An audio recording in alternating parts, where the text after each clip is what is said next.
Anda adalah apa yang Anda?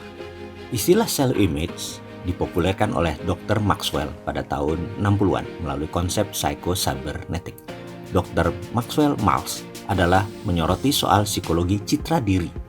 Ia bukan seorang psikolog atau psikiater, melainkan seorang ahli bedah plastik kosmetik yang banyak menangani klien bedah plastik wajah.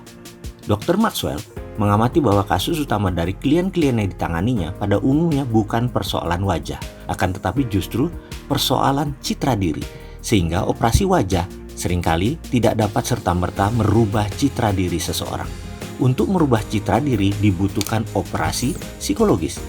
Secara sederhana, self-image dapat dimaknai sebagai cara kita memandang diri kita sendiri, atau siapakah kita sebenarnya menurut penilaian kita. Dan penilaian ini jauh di dalam pikiran bawah sadar. Bahkan kita hanya dapat merasakannya secara samar-samar, atau bahkan tidak menyadari sama sekali. Penilaian ini sudah mencapai tingkat unconscious competence, bahkan mungkin sudah mencapai tingkat belief, atau lebih jauh lagi sudah mencapai tingkat identity. Kita akan mengurai satu-satu pelajaran self-image, belief, dan identity ini.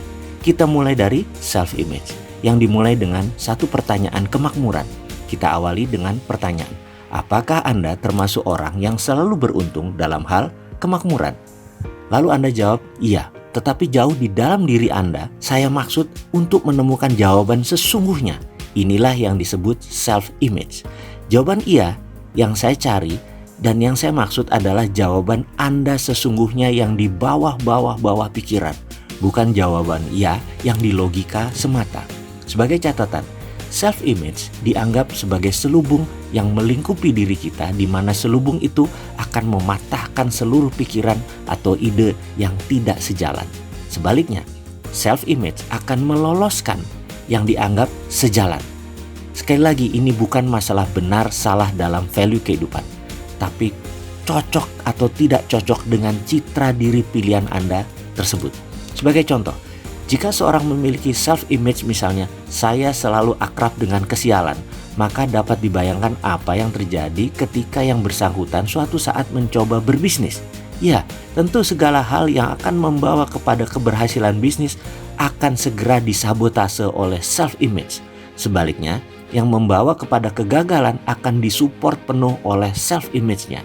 Self-image merupakan resultan dari berbagai hal dalam diri kita, mulai dari pengalaman empiris, pengalaman induktif, pemahaman, penalaran, dan lain sebagainya.